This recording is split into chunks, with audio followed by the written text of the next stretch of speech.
কবিগুরু রবীন্দ্রনাথ ঠাকুরের রথযাত্রা।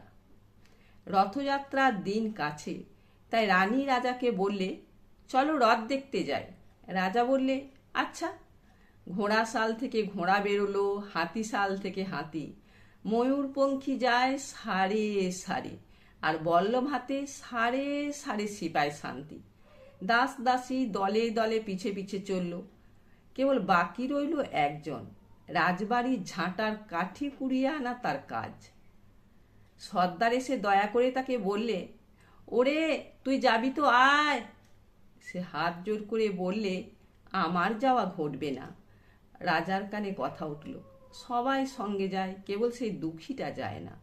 রাজা দয়া করে মন্ত্রীকে বললে, ওকেও ডেকে নিও। রাস্তার ধারেই তার বাড়ি। হাতি যখন সেইখানে পৌঁছলো, মন্ত্রী তাকে ডেকে বললে, ওরে দুঃখী, ঠাকুর দেখবি চল। সে হাত জোর করে বললে, কত চলবো? ঠাকুরের দুয়ার পর্যন্ত পৌঁছায় এমন সাধ্য কি আমার আছে? মন্ত্রী বললে, ভয় কিরে তোর, রাজার সঙ্গে চলবি। সে বললে, সর্বনাশ, রাজার পথ কি আমার পথ? মন্ত্রী বললে, তবে তো উপায়।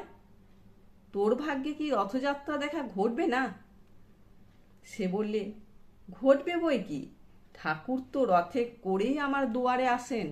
মন্ত্রী হেসে উঠল, বললে, তোর দুয়ারে রথের চিহ্ন কই?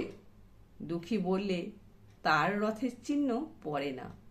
মন্ত্রী বললে, কেন বলতো? দুঃখী বললে, তিনি যে আসেন পুষ্পক রথে। মন্ত্রী বলে, কই রে সেই রথ?